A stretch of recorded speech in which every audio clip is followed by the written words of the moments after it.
بسم الله الرحمن الرحيم الحمد لله رب العالمين.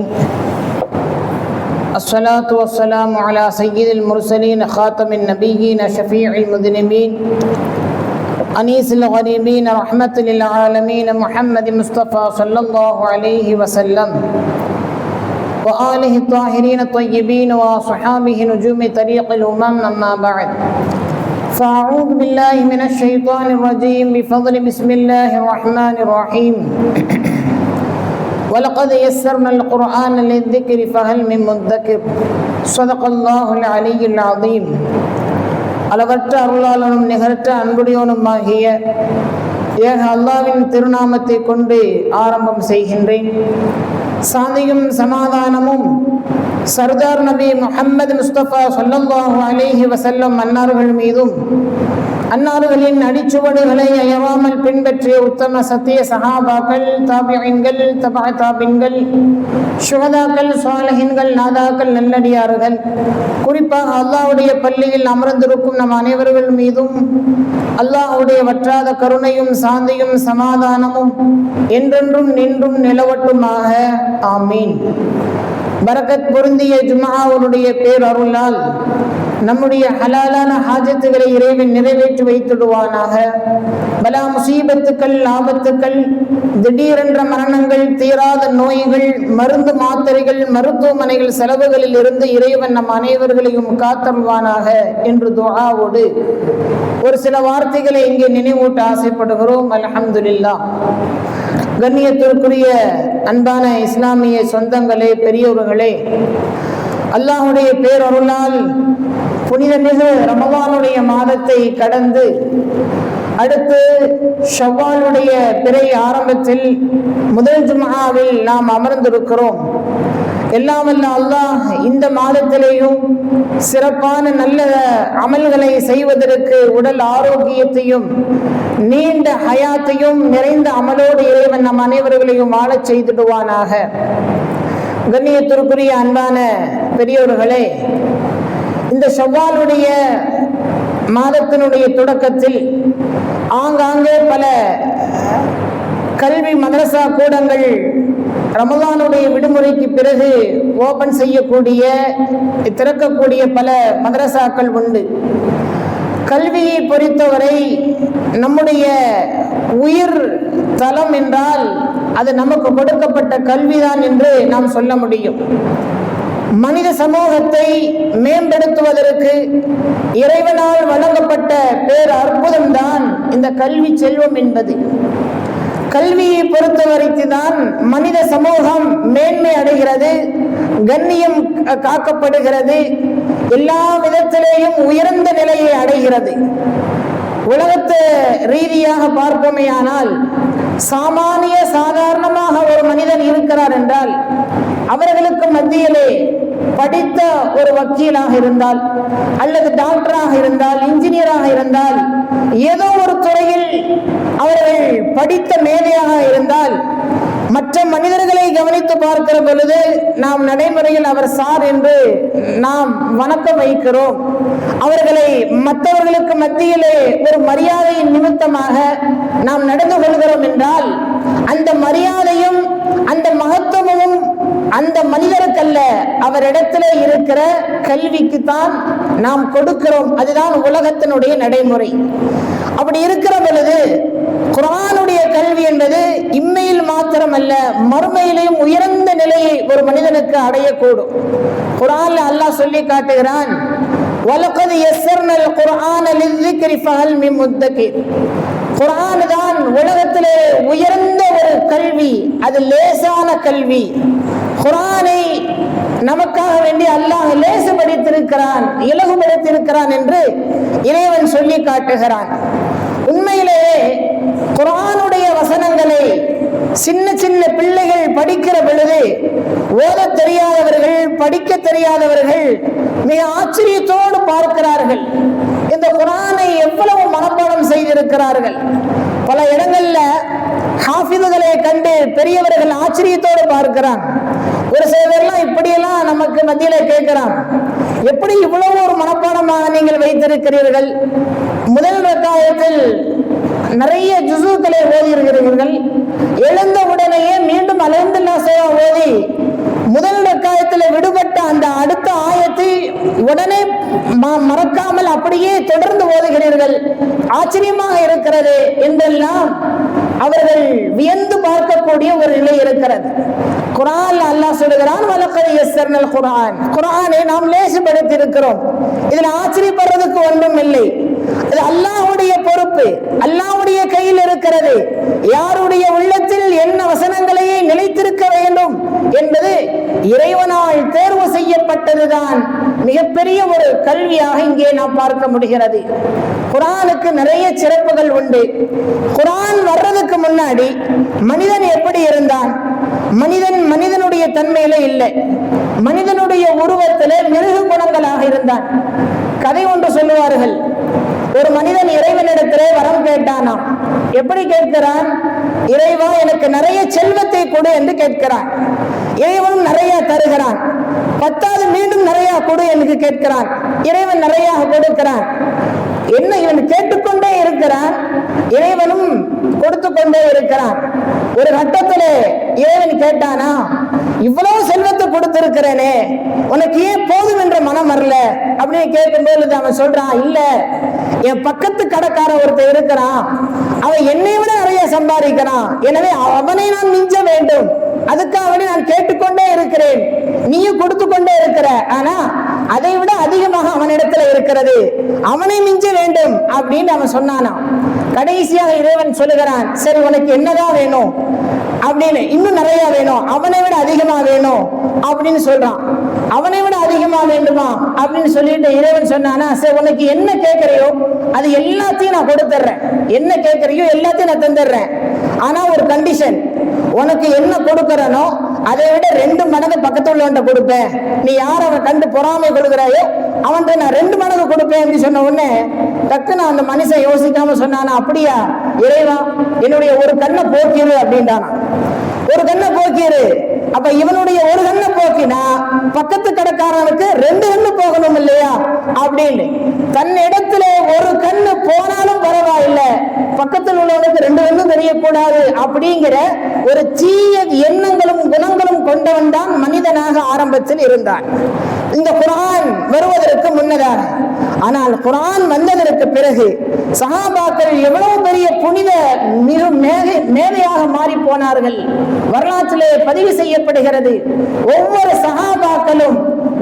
சஹாபாக்களும் நட்சத்திரங்களை போல மின்னக்கூடிய அளவிற்கு யார வேணாலும் அவர்களை பின்பற்றலாம், நேர்வழி அடைவர்கள் என்று ஒரு சர்டிபிகேட் கொடுக்கிற அளவிற்கு சஹாபாக்கள் உயர்ந்த நிலைக்கு ஆனார்கள் என்றால் அவர்களை வார்த்து வளர்த்து எடுத்தது இந்த குர்ஆனாக நாம் பார்க்க முடிகிறது. எல்லா காலத்திலேயும் இந்த குர்ஆன் பேசும். கடந்த காலத்தில் மாத்திரம் பேசியது இந்த காலத்தில் குர்ஆன் நமக்கு செட் ஆகாது, இன்னும் அடுத்து வரக்கூடிய நூற்றாண்டுகள்ல குர்ஆன் நமக்கு செட் ஆகாது என்று யாராலும் சொல்ல முடியாது.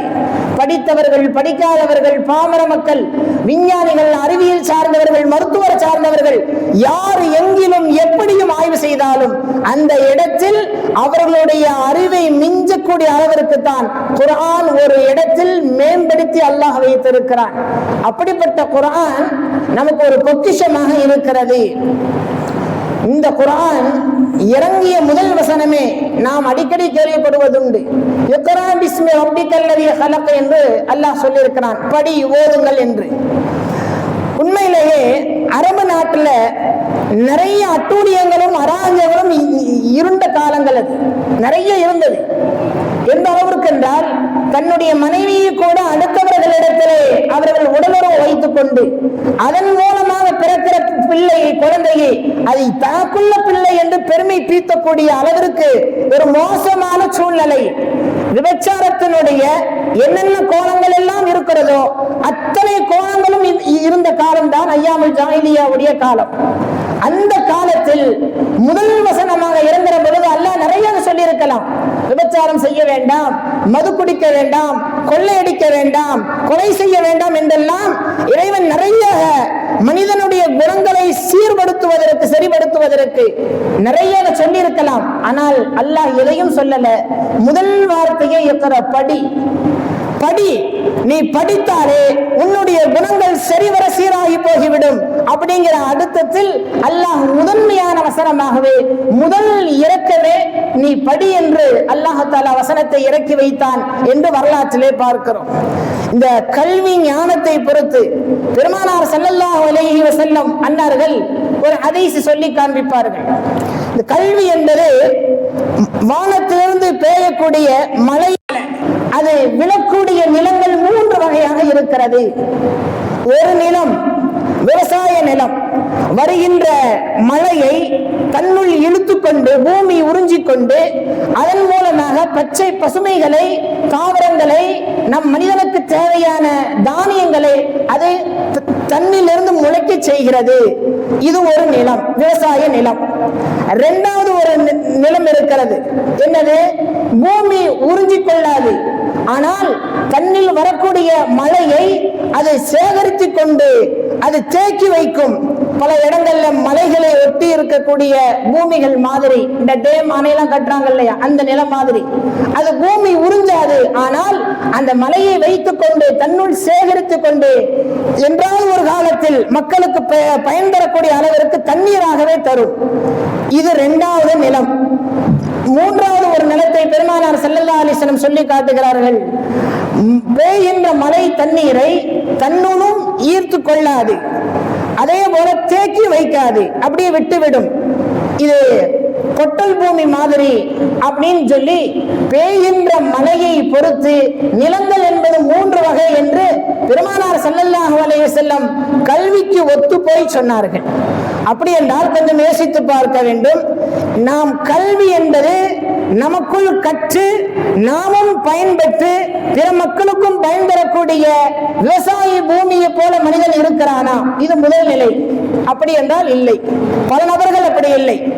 இரண்டாவது நிலை, சரி தன்னுள் இல்லை என்றாலும் பிறருக்காவது பயன் தரக்கூடிய அணைகள், டேமு மாதிரி உள்ள நிலங்களை போல நாம் இருக்கிறோமா? அதுவும் இல்லை. பொட்டல் பூமியாக தனக்குள்ளும் எந்த மாற்றமும் இல்லாமல், தன்னின் மூலமாக பிறருக்கும் எந்த விதமான மாற்றத்தை உண்டாக்காமல் வெறும் பொட்டல் பூமியாக ஒரு காலி வெற்ற இடமாக மனிதர்கள் பல பேர்கள் அப்படித்தான் இருக்கிறார்கள் என்று பெருமானார் ஸல்லல்லாஹு அலைஹி வஸல்லம் அன்னார்களுடைய ஹதீஸின் மூலம் நாம் தெரிந்து கொள்ள முடியும். இன்னைக்கு நிறைய கல்விகள் அப்படித்தான் இருக்கிறது. படித்தவர்கள் எல்லாம் படித்ததற்கும் அவர்களுக்கும் எந்த விதமான உத்தியோகம் இல்லாமல், வேலை இல்லாமல், அதை சார்ந்து உண்டான அறிவு இல்லாமல் சும்மா கழித்துக் கொண்டு இருக்கிறார்கள். படிக்காத பல பேர்கள் படிப்பினால் என்ன ஆக போகிறது, கல்வியினால் என்ன ஆக போகிறது என்று சாதாரணமாக காலங்களையும் நேரங்களையும் வீணாக கழித்துக் கொண்டு இருக்கக்கூடிய ஒரு நிலை. ஆனால் குர்ஆன் பேசுகிறது, ஹதீசுகள் பேசுகிறது, படித்தால்தான் வாழ்க்கை மகிழ்ச்சியாக இருக்கும், படித்தால்தான் வாழ்க்கை முன்னேற்றம் அடையும், படித்தால்தான் இந்த உலகத்தில் கண்ணியமாக வாழ முடியும், மறுமைக்குண்டான எல்லா விதமான சேகரிப்பையும் செய்து கொள்ள முடியும். ஒரு மனிதர் அமல் செய்து கொண்டே இருக்கிறார், ஆனால் அமல் செய்வதற்குண்டான கல்வி அவரிடத்தில் இல்லை. தொழுது கொண்டே இருக்கிறார், தொழுகைக்குண்டான கல்வி இல்லை. நோன்பு வைத்துக் கொண்டே இருக்கிறார், நோன்பு வைப்பதற்குண்டான கல்வி இல்லை. ஜகாத் செய்கிறார், அதற்குண்டான கல்வி இல்லை. என்ன அமல் செய்தாலும் அந்த அமலை குறித்து கல்வி இல்லை என்றால் செய்யும் அமல் வீணானது என்று ஹதீஸின் பார்வையில் பார்க்க முடியும். இது மாதிரிதான் ஒரு மனிதர் வாழுகிறார், ஆடம்பரமாக வாழுகிறார், சந்தோஷமாக வாழுகிறார், சுகபோகமாக வாழுகிறார். கல்வி இல்லை என்றால் வாழ்ந்தும் அவர் பிரயோஜனமற்றவராக இருக்கிறார். ஆனால் கல்விமான் அவர் கஷ்டப்பட்டாலும் அவர் இல்லாத பொழுது கூட அவரை குறித்து பேசப்படுகிறது என்றால் அதுதான் கல்வி. கல்வியை பொறுத்து நிறைய சொல்லிக்கொண்டே போகலாம். பொருளாதாரத்தை குறைந்து போகும், கல்வி என்றைக்கும் குறையாத ஒரு சொத்து. பொருளாதாரம் திருடப்படும், கல்வி திருடப்படாத ஒரு சொத்து. எல்லா காலத்திலேயும் கல்வி ஒரு மனிதனுக்கு பிரயோஜனம் தரக்கூடியதாகவே அமையும். ஒரு காலத்தில் கல்வியை குறித்து அதனுடைய தாத்பரியம், அதனுடைய மாண்பை குறித்து நிறைய மக்கள் விளங்கி வைத்திருந்தார்கள். அப்துல்லா இப்னு முபாரக் ரஹ்மத்துல்லாஹி அலைஹி ஹதீஸுகள்ல மிகப்பெரிய தேர்ச்சி பெற்ற ஒரு பெரிய முஹத்திஸீன்கள். அவருடைய தகப்பனார் வியாபாரத்திற்காக வேண்டி அனுப்பி வைத்தார். வியாபாரத்திற்கு போன அவர் திரும்பி வருகிறவர்களோடு வியாபாரத்தை முடித்துவிட்டு அந்த வந்திருக்கிற வருமானத்தில் நிறைய நூல்களை, நல்ல அறிவு சார்ந்த நூல்களை மூட்ட கணக்கில் வாங்கி வந்தார் என்று வரலாற்றிலே பதிவு செய்யப்படுகிறது. ஹஜ்ரத் திப்பு சுல்தான் ரஹ்மத்துல்லாஹி அலைஹி அன்னார்களுக்கு திருமணம் வைக்கக்கூடிய அந்த நேரத்தில் ஹைதர் அலி கேட்கிறார் தன்னுடைய மகன் திப்புவிடம், உனக்கு கல்யாண பரிசு என்ன வேண்டும்? அவர் கேட்ட பொழுது திப்பு சுல்தான் சொன்னார், அறிவு சார்ந்த நூலகத்தை எனக்கு பரிசாக தாருங்கள் என்றார்கள்.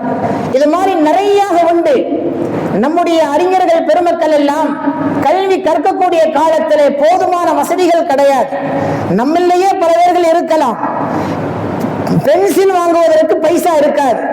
நம்முடைய நோட்ல கூட பென்சில்ல எழுதி அதை அழிச்சு விட்டு அடுத்த பாடத்தை எழுதுவோம். ஒரே பக்கத்தில் பல பாடங்களை எழுதியவர்களும் நம்மில் உண்டு. பல அறிஞர்கள் பெருமக்கள் அப்படிதான் வாழ்ந்திருக்கிறார்கள். அதுவும் கூட வழி இல்லாத நிறைய நபர்கள் வெறுமனே மண்ணு தரையில உட்கார்ந்து எழுத்துக்களை எழுதிய வரலாறுகளும் நம்முடைய இஸ்லாமிய வரலாறுகள் உண்டு. அல்லாமா ஷாஃபி ரஹ்மத்துல்லாஹி அலைஹி அன்னார்கள் பாடத்திலே அமர்ந்திருக்கிறார்கள். அவர்களுடைய உஸ்தாத் ஹதீஸினுடைய பாடம் நடத்தி கொண்டிருக்கிறார். அந்த நேரத்தில் இமாம் ஷாஃபி ரஹ்மத்துல்லாஹி அலைஹி வாயில் விரலை வைத்து வைத்து கையில் ஏதோ எழுதி கொண்டே இருக்கிறார். வாயில் எச்சியை தொடுகிறார், கையில் தடவுகிறார், எச்சியை தொடுகிறார், கையில் தடவுகிறார். இமாம் உஸ்தாத் அவர்களை பார்த்து விட்டு கேட்கிறார்கள், ஏன் இப்படி விளையாடி கொண்டிருக்கிறார்? ஹதீஸ் பாடம் நடத்தி கொண்டிருக்கிறேன், நீ விளையாடி கொண்டிருக்கிறார் என்று கேட்கிற பொழுது அவர் அமைதியாக போய்விடுகிறார். மறுநாள் காலையில் நேற்று நடந்த ஹதீசுகளை மனப்பாடமாக சொல்லுங்கள் என்று சொல்லுகிற பொழுது மையால் எழுதியவர்கள் மனப்பாடம் செய்யாத பொழுதும் கூட இவர் விரலால் எச்சியை தொட்டு தன்னுடைய கையில் விரலால் எழுதி எழுதி எழுதி அப்படியே மனப்பாடம் செய்து 100க்கும் மேற்பட்ட ஹதீஸ்களை ஒரே சமயத்தில் ஒப்பித்தார்கள் என்று வரலாற்றில் பார்க்கிறோம். அப்படி இன்னைக்கு கல்வியை கற்பதற்கு எவ்வளவு இலகுவான வழிகள், எவ்வளவு புத்தகங்கள், இணையதளத்தின் மூலம் எவ்வளவு கல்விகளை கற்க முடியும், எல்லாம் லேசாக ஆகிவிட்டது. ஒரு காலத்தில் எழுத வேண்டிய நிலை இருந்தது, இன்றைக்கு எழுத வேண்டிய தேவையே இல்லை. வாய்ஸ் அடிச்சோம்னா பேசினாமே அதுவா என்ன செய்யுது, டைப்பிங் ஆகிறது. அவ்வளவு இலகுவான வழிகள், லேசான வழிகள் இருந்தாலும் கூட இன்றைய இளைய தலைமுறை புத்தகத்தை தொடுவதற்கு தயக்கம் காட்டுகிறார்கள். ஒரு காலம் இருந்தது, நூலகம் ஃபுல்லா நிறைந்திருக்கும். நம்ம டைம் டேபிள் போட்டிருப்பாங்க, இத்தனை மணிலிருந்து இத்தனை மணி வரைக்கும் இத்தனை பேர்கள் தான் படிக்க முடியும். அவர்கள் படித்து விட்டு வெளியே வந்ததுக்கு பிறகுதான் அடுத்த நபர்கள் உள்ளே போக முடியும். அந்த அளவிற்கு ஒரு காலம் இருந்தது. ஆனா இன்னைக்கு எப்படி இருக்கிறது? நிறைய தாராபுரத்திலே இருக்கக்கூடிய நூலகத்தை போய் பாருங்க, எந்த நூலகத்துக்கு நீங்க போனாலும் எல்லாம் வெற்றும் இடம் கால் இடமாக இருக்கிறது. ஏதோ ஓரஞ்சார ஒருத்தர் 2 பேர் அந்த வயதானவங்க படிக்கிற கூடிய அந்த தன்மையில உள்ளவங்க மாத்திரமே படித்துக் கொண்டு இருக்கிறான். பல இளைஞர்கள், வாலிபர்கள் படிக்க வேண்டிய காலத்தில் வயதில் நூலகத்தில் இல்லாமல் அவர்கள் நீங்கள் எங்கே பார்க்கலாம்? ஒன்று தியேட்டர்கள்ல பார்க்கலாம், அல்லது விளையாடக்கூடிய கேம்ஸினுடைய அந்த மாதிரி உள்ள தளங்கள்ல பார்க்கலாம். இன்னைக்கு இரவு நேரங்கள்ல கூட புக் செய்ய போய் என்ன செய்யறாங்கன்னா விளையாடுகிறாங்க.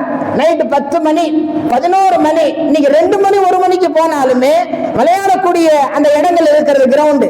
அங்க போய் பார்த்தீங்கன்னா அதற்குன்னு பணம் கட்டி அந்த நேரத்தில் விளையாடக்கூடிய ஒரு நிலை. அவர்கள் சொல்லுகிறார்கள், பகல்கள் எல்லாம் நாங்கள் வேலை செய்கிறோம், எங்களுக்கு டயர்டாக இருக்கிறது, இந்த நைட் நேரத்தில் கொஞ்சம் ரிலாக்ஸா இருக்கணும் அப்படின்னு. உண்மை அதுவல்ல. இன்றைய சிந்தனையும் இன்றைய காலத்தில் உள்ள செயல்பாடுகளும் வீண் விளையாட்டிலே நம்முடைய காலங்களை, நேரங்களை கழித்துக் கொண்டிருக்கிறோம். ஆனால் உண்மை விஷயம், எந்த மனிதன் நூலகத்தில் தன்னுடைய வாழ்க்கையை கழிக்கிறானோ அவன் வாழ்க்கை கழித்ததற்கு பிறகு அவன் இந்த சமுதாயத்தில் வாழ்ந்து கொண்டுதான் இருப்பான். மன்னரையில் வாழ்ந்தாலும் அவனை குறித்து ஏதோ ஒரு இடத்தில் எப்படியோ ஒரு நிலையில் பேசப்பட்டு கொண்டே இருப்பான். அதுதான் வரலாறு. இன்னைக்கு நிறைய நபர்கள் நம்ம அப்படிதான் பேசிக்கொண்டு இருக்கிறோம். காரணம், கல்விதான் ஒரு மனிதனை சிறப்பாக்குகிறது. அது இன்மை கல்வியோ மறுமை கல்வியோ ஏதோ ஒரு கல்வியில் நாம் சிறந்து விளங்க வேண்டும். இன்னைக்கு நம்ம மக்கள்கிட்ட ஒரு மோசமான ஒரு நிலை இருக்கிறது. என்ன நிலை? பயம் படிக்கிறான், அதனால தொழுகைக்கு போறதில்லை, பயன் படிக்கிறான், அதனால மதரசாக்களுக்கு போறதுக்கு நேரம் இல்லை என்று உலக கல்வியை படிப்பதற்காக காரணம் காட்டி மறுமைக்குண்டான குர்ஆன் ஹதீஸினுடைய கல்வியை நாம் தராமல் இருந்து விடுகிறோம். சரி, இதுலதான் நம்ம கல்வி இல்லையே, உலக கல்வியை நல்லபடியாக படிச்சு மேல வந்தாரான்னு பார்த்தா அப்படியும் இல்லை. பல பேர்கள் படிப்புக்காக வேண்டி முற்படுகிறார்கள், முயற்சி செய்கிறார்கள். படித்ததற்கு பிறகு குர்ஆனும் ஹதீஸும், இன்னும் சொல்ல போனால் முஸ்லிம் என்பதற்கே சம்மதம் இல்லாமல் நிலையில் வாழ்ந்து கொண்டிருக்கிற பல இளைஞர்கள் இருக்கத்தான் செய்கிறார்கள். அப்ப அதை எதை பக்குவப்படுத்துகிறது? ஒரு மனிதன் படிக்க வேண்டும். படிப்பு என்பது கல்வியை பொறுத்தவரை மார்க்கத்தில் எந்த இடத்திலையும் தடை இல்லை, அது ஊக்கப்படுத்துகிறது, அவனுக்கு உயர்வை தருகிறது என்ற சிறப்பான செய்திகளை சொல்லித் தருகிறது. ஆனால் படிப்பு, உலகத்தினுடைய படிப்பை வைத்துக் கொண்டு மார்க்க கல்வி வீணாக்கியவனும், மார்க்க கல்வி இல்லாமல் உலகத்தில் மேம்பட்டவனும் சிறந்து இந்த உலகத்தில் வாழ முடியாது.